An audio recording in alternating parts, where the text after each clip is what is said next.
E aí pessoal, tudo certo? Sejam todos muito bem-vindos! A história se passa no futuro, alguns anos depois que choveu pela última vez. Kendall é uma órfã adolescente que se vira como pode para arranjar água para si e seu amigo Dean. Os dois moram na fazenda Wallace, numa parte escondida do sótão. Kendall anda sempre armada e nunca deixa de conferir pela luneta se cada local é seguro antes de se aproximar. Tanto a sua casa como as fazendas ao redor estão num estado de completo abandono, e está cada vez mais difícil sobreviver por ali. Mesmo assim, todos os dias Kendall separa um pouco de sua água num pote e deixa na porta do vizinho mais próximo. Um dia ela acorda assustada com o barulho de gente estranha no andar de baixo. Dean também fica em estado de alerta e os dois se preparam para o pior, cada um com sua arma. As vozes começam a chegar mais perto, reclamando que não há água para roubar ali. Um deles diz que vai checar o sótão, mas os outros acham que é perda de tempo e vão embora. Pela luneta, Kendall se certifica de que os intrusos estão longe antes de sair para a coleta do dia. Numa das fazendas próximas, ela leva um susto quando alguém toca na sua mão de repente e vemos que seu reflexo com a arma é excelente. Porém, ao ver que a desconhecida está muito fragilizada e implorando por água, Kendall muda de atitude e lhe dá um pote quase cheio. A moça se chama Elizabeth e ela está indo para a casa da irmã, que mora do outro lado do vale e não está muito bem no momento. No meio da conversa, há um som de tiro lá fora e Kendall rapidamente pega sua luneta para espiar. 2 pessoas estão sendo executadas por pessoas com máscaras de gás. Elizabeth diz que Kendall não deve ficar parada num lugar só por causa de pessoas assim. Eles vão continuar saqueando as casas da área e vão encontrá-la mais cedo ou mais tarde. Mesmo que ela consiga evitar isso, também há a questão do poço, que uma hora vai secar. Sem responder, Kendall entrega um canivete a Elizabeth e lhe deseja boa sorte em sua jornada até a irmã. Um pouco mais tarde, ela encontra seu amigo Gabriel, que também mora por ali. Os dois são amigos de infância e ainda lembram de quando aquela área era verde. Gabriel pergunta sobre a saúde de Dean, mas ela não quer falar disso e também o afasta quando ele tenta beijá-la. Depois disso, ela vai até um local onde Gabriel acha que pode haver novidades. Há muitos vigias por ali e logo ela entende o motivo, pois há um caminhão de água chegando. Naquela noite, Kendall escuta uma moça pedindo socorro pelo rádio. Ela diz que está sozinha na fazenda Dover e tem um homem mascarado do lado de fora. Dean estranha ao ver Kendall se preparando para sair e ela explica a situação, dizendo que vai ajudar uma moça. Ele acha que ela não deve partir, mas não tenta impedi-la. Chegando à fazenda, ela descobre que é tudo uma armadilha de um homem chamado Carson, que controla o consumo de água na região. Ele está obrigando a moça a fazer aquele apelo no rádio para atrair pessoas para o local. Como a maioria dos poços da área estão secos, quem estiver vivo é porque está roubando sua água. Quando a moça implora que ele solte sua família, ele atira num deles para mostrar que está falando sério. Devastada, ela percebe que seu fim não está muito longe de qualquer forma. Portanto, ela pega o rádio e começa a gritar que não venham, pois é uma cilada. Quem aplica o castigo dela é a filha de Carson, Brooke. Kendall espera até que o grupo vá embora antes de entrar na sala e ver a cena horrível que eles deixaram para trás. Ouvindo alguém voltando, ela corre para se esconder de novo. Um dos mascarados está checando se há sobreviventes na casa. Depois que ele passa, Kendall fecha os olhos da moça e volta para o esconderijo rapidamente ao ouvir mais tiros. Carson está terminando o serviço e Brooke nota que alguém fechou os olhos de uma vítima, mas ele não se importa muito. No dia seguinte, Kendall leva a água do vizinho e senta para falar com ele. Só então descobrimos que ele é só uma criança. O nome dele é Albie e Kendall quer que ele venha morar com ela também. Além de ainda ter água no poço, ela e Dean encontraram um avião Cessna em bom estado. Assim que conseguirem a peça que está faltando, eles vão poder sair do vale. Porém, o garotinho prefere ficar ali sozinho com o poço seco, dizendo que é por isso que sua casa é segura. Kendall não insiste e continua sua tarefa diária, vasculhando tudo ao redor. No orfanato, ela se emociona ao ver o registro de seu nome e o de Dean na mesma página. Também descobrimos que ele tinha uma irmã chamada Pia, que faleceu há algum tempo. Chegando em casa, ela tem que contar más notícias. O poço está secando. Dean quer que ela vá embora sem ele, pois sozinha ela poderia ir a pé.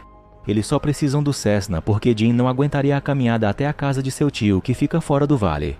Kendall não quer nem ouvir falar disso e repete que não vai deixá-lo nunca. Mais tarde, ela escuta alguém da fazenda Burt pedindo auxílio a Carson. De novo, Dean diz que ela não deveria partir, e fica preocupado quando ela explica seus motivos. Ela quer ver se vai dar tudo certo, porque talvez seja uma boa ideia se juntar a Carson por enquanto. No caminho até lá, Kendall fica arrasada ao encontrar Elizabeth caída no chão, sem vida. O pote que ela lhe deu está vazio e largado alguns metros antes. Kendall pega seu canivete de volta e continua a caminhada até a fazenda Burt. É lá que mora seu amigo Gabriel, que está cavando uma sepultura para um de seus parentes. Toda a sua família está ao redor e uma mulher chamada Grace começa a conversar com Kendall. Ela diz que não aguenta mais viver com medo desde que seu poço secou. Além disso, muitos da família são idosos ou doentes. Carson tem muitos recursos em seu abrigo, mas só os divide com seus aliados fiéis. Ele até começou a distribuir folhetos convidando as pessoas a se abrigarem em seu refúgio. Gabriel diz a Kendall que ela deveria vir com eles, pois Carson poderia ajudar Jean. Sem julgar a decisão da família, Kendall só responde que ela tem outras opções. Grace se admira que a menina ainda tenha fé e diz que ela pode pegar a pouca água que sobrou na fazenda deles. Ela está enchendo seu cantil quando Carson chega com sua turma de sempre, Brooke e as pessoas de máscara. O combinado para o encontro inicial é que os refugiados deixem todas as armas à vista, numa demonstração de boa-fé. Sem largar de seu próprio rifle, Kendall fica escondida dentro da casa, espiando pela janela. Carson faz uma espécie de oração solene antes de começar a atirar em todo mundo. Gabriel é o único a ser poupado, pois ainda é jovem e pode ser útil. Carson pergunta a ele se há mais alguém na fazenda, deixando claro que mentiras não serão perdoadas. Depois de um momento de hesitação, o rapaz diz que há uma pessoa sim. Kendall tenta se esconder melhor, enquanto Carson manda os mascarados usarem o sensor de calor para detectar sua presença. Por uma fresta na parede, ela vê seu inimigo conversando com a filha. Os dois falam sobre essas atrocidades como se fossem algo comum e justificável, dizendo que assim os pobres sofrem menos. Quando os mascarados enchem a casa de gás, Kendall cobre o rosto com a roupa e fica surpresa ao descobrir que Gabriel na verdade tinha dedurado uma outra pessoa que também estava se escondendo na fazenda. Carson pergunta se ainda há mais alguém e o rapaz garante que não. Kendall foge correndo na primeira oportunidade e acaba dando de cara com um dos mascarados que estava de vigia. A menina é mais ágil com a arma, mas nada acontece quando ela puxa o gatilho. Na luta corporal é ela quem leva a pior e sua cabeça começa a zunir depois de um soco na têmpora. O mascarado começa a arrastá-la, mas ela o acerta com um machado no meio das costas. Em seguida, Kendall consegue pegar a arma antes que ele se recomponha e dessa vez ela funciona. Kendall recolhe seu machado e vai embora, parando na porta de Albie para descansar. Agora o poço secou de vez, mas ela mente para Jean, dizendo que a bomba só está meio lenta. Ele diz saber por que isso está acontecendo e explica sua teoria. Carson está drenando o aquífero da região, sugando a água de todos para o seu refúgio até obter controle total sobre o vale. Isso deixa os dois ainda mais decididos a fazer o avião funcionar e dar o fora dali. No dia seguinte, Jean vai visitar o túmulo de sua irmã Pia para se despedir. Ele diz a Kendall que quando chegar a sua hora ele quer ser cremado. Depois que eles voltam para casa, Kendall está saindo quando nota que um dos homens de Carson está parado de costas a poucos metros de distância. Ela se esconde, mas acaba fazendo barulho e o homem começa a investigar. O doce que ela fez para Jean está totalmente à mostra e ela não quer que o estranho descubra que tem gente morando ali. Ao mudar de posição para alcançar o pote, ela vê que toda a turma de Carson já está quase na porta. O que está vestido de padre começa a chamá-la, se referindo a Kendall como a assassina que deixou um deles no deserto sem mesmo a dignidade de um enterro. Ela vai mudando de esconderijo conforme eles entram com seus aparelhos para detectar o calor. Por enquanto, ninguém notou a tampa do pote caída na varanda. Kendall consegue subir ao sótão, onde Jean já está enrolado no papel alumínio para enganar o detector. As vozes no andar de baixo estão chegando mais perto e os aparelhos começam a apitar como se tivessem achado algo. Um único tiro é disparado, mas então tudo fica quieto de novo e os dois percebem que ninguém entrou ali ainda. Espiando por um buraco, ela vê um dos mascarados explicando a Carson que foi um falso positivo porque o sol bate direto numa parte do chão durante o dia todo. Eles decidem ir embora, mas Carson acha melhor encher o sótão de gás só por precaução. Kendall e Jean também estão preparados para isso e colocam as suas próprias máscaras. Os homens de Carson pregam um daqueles folhetos na porta e Brooke encontra a tampa do pote, mas não diz nada. Depois que eles vão embora, Kendall vê que Jean não está se sentindo bem e vai buscar água para ele. Cada vez mais preocupada com o estado de saúde de seu amigo, Kendall decide que é hora de fazer aquele avião funcionar. Ela pretende roubar a peça de algum dos carros de Carson, mas a entrada do refúgio é sempre vigiada pelos mascarados. Agora mesmo, um deles está camuflado num monte de areia bem atrás dela, e Kendall não percebe quando ele levanta de mansinho. Agarrada pelos cabelos de repente, ela golpeia o pé do agressor para se soltar e depois atira 2 vezes. Correndo até a casa de Albie, ela o descobre debaixo de um carro e os dois conversam sobre a situação. O menino diz que Kendall não está ajudando muito, pois Carson sempre aparece na casa dele logo depois que ela o visita. Chateada, ela promete que virá buscá-lo quando estiver indo embora com Jean e que os 3 vão ficar bem, mas Albie diz que promessas não significam nada. Em casa, Jean parece tão fraco que Kendall tem que usar um espelho para checar se ele ainda está respirando. No dia seguinte, ela vê que 3 nômades estão se aproximando em busca de água. Ela diz a Jean que é melhor esperar até que desistam, mas ele a convence a ajudá-los. São 2 homens e uma mulher que parece estar nas últimas. Eles se amedrontam quando Kendall sai de casa armada e juram que vieram em paz. A fazenda deles foi destruída por Carson e só os três conseguiram fugir, sabendo que ele não daria abrigo a pessoas fracas. A aparência deles bate com o relato, mas Kendall demonstra que não confia em ninguém. Ela faz os nômades andarem até um ponto específico e joga um cantil para eles, deixando claro que precisam ir embora depois de matar a sede. Os três dividem o frasco com avidez e um deles pergunta a Kendall quantas pessoas há em seu grupo. Ela mente que está sozinha e a mulher a convida para se juntar a eles, tentando agradecer a gentileza. Ela recusa a oferta sem maiores explicações e repete que os três precisam ir embora agora. Mais tarde, Jean percebe que ela está mentindo para ele sobre o poço. Ela então confessa a verdade. A água que eles têm durará no máximo uma semana. Eles precisam dar um jeito de achar a peça que falta antes disso, mas o único lugar que ela ainda não procurou é o refúgio de Carson e ela não sabe como se aproximar sem que a vejam. É então que Jean tem uma ideia e diz que eles precisam apelar para a coisa mais terrível num mundo sem água: o fogo. Com um estilingue, Kendall consegue provocar um pequeno incêndio que desvia a atenção de todos. Enquanto eles apagam as chamas e Carson grita palavras de ordem, ela rouba a peça de um dos jipes parados e sai dali o mais depressa possível. No caminho de volta, ela compara o diâmetro com o desenho de Jean e sorri ao ver que finalmente acertou o tamanho correto. Ela chega em casa e conta a boa notícia a Jean, já fazendo os preparativos para a viagem. Entregando um cantil ao amigo, ela diz que ele pode beber o quanto quiser. Porém, assim que ela sai para encher mais um jarro, os três nômades a atacam de surpresa. Kendall é amarrada e amordaçada, enquanto os invasores tomam longos goles da sua água. Dizendo que não há o suficiente para mais uma pessoa, eles decidem acabar com ela.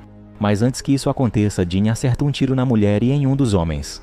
O outro até consegue derrubar o garoto, mas acaba sendo abatido em seguida. Porém, os disparos acabam alertando Carson e Kendall vê que ele já está quase chegando. Jean só tem tempo de ajudá-la a se esconder dentro de um carro antes de se ver cercado pelos inimigos. Carson pergunta a ele sobre os tiros e ele diz que foi uma disputa pela água que sobrou, pois o poço acabou de secar. No carro, Kendall tenta soltar as mãos enquanto Jean faz o que pode para enrolar Carson. Mas quando ele vê Brooke e um mascarado indo para o celeiro, Jean começa a atirar. Ele consegue eliminar um dos mascarados e atingir outro no ombro antes de ser executado. Kendall está assistindo a tudo de dentro do carro e luta para abafar os soluços. Como o capanga que foi ferido não tem mais utilidade para Carson, o padre já o elimina ali mesmo. Então o grupo começa a saquear a casa, destruindo tudo o que não querem levar. Quando se dão por satisfeitos, Carson e Brooke avisam que vão começar o trabalho nas próximas fazendas enquanto o padre marca essa como propriedade deles. Kendall se mantém encolhida debaixo na lona até que o silêncio volte e então escapa pelos fundos do celeiro. Quase desmaiando sob o sol escaldante, ela anda até a fazenda Burt e remexe a areia sobre os túmulos recentes até encontrar uma espada. O padre está de vigia na porta da casa e ele é o primeiro a sucumbir. Kendall é tão ágil que ele nem tem tempo de usar a arma para se defender, e ela aproveita para carregar a sua própria com a munição dele. Dois mascarados estão descendo a escada quando ela entra na casa e acerta um tiro em cada um. Tirando suas máscaras, Kendall fica abalada ao ver que um deles é Gabriel. Depois disso, ela volta para casa e obedece o último desejo de Jean, colocando seu corpo para dentro antes de atear fogo à fazenda. Na manhã seguinte, ela encaixa a peça no motor do avião e vai buscar Albie como prometido. Porém, assim que ela vê o folheto de Carson pregado na porta, ela entende que o menino foi raptado. Correndo até a entrada do refúgio, ela vê Albie do outro lado da cerca, vigiado bem de perto por Brooke. Kendall joga a espada e a arma por cima da cerca e mergulha numa poça de lama, emergindo do outro lado. Ela se aproxima dos galpões com cautela até que alguns homens se aproximam. Então Kendall começa a derrubar todos os capangas a tiros. Quando Carson finalmente aparece com a filha, ele é atingido de raspão no braço e Kendall acerta Brooke no ombro antes de perceber que suas balas acabaram. Ela usa a espada para liquidar o último capanga enquanto Carson ajuda a filha a se levantar. Ele diz a Brooke que ela não tem com o que se preocupar, pois todo o vale será dela no futuro. Então ele parte para cima de Kendall com um facão, mas ela vence o duelo com facilidade. Desafiando a intrusa, Brooke pega o facão e diz que agora só sobraram as duas. Albie fica escondido num canto, acompanhando o embate entre elas. Como Brooke é muito mais ágil que o pai, a briga contra ela é mais sofrida e Kendall não consegue desviar a tempo antes que a inimiga agarre seu cabelo. Ela bate a cabeça de Kendall contra uma parede várias vezes antes de aplicar um mata-leão que quase a sufoca. Mas então Kendall atinge seu rosto com uma cabeçada e se livra do aperto, derrubando Brooke e golpeando seu ombro ferido sem parar. Quando Kendall ergue o canivete, Brooke tenta se defender com o braço e é atingida no pulso. Ela alcança o machado com a outra mão, mas não tem mais forças para usá-lo. Com sua espada, Kendall dá um fim na inimiga de uma vez por todas. Finalmente livres, Kendall e Albie caminham até o avião. O menino pergunta se eles não vão buscar Jean e Kendall apenas responde que seu amigo vai ficar para trás. Em seguida, eles ligam um avião para enfim saírem daquele lugar.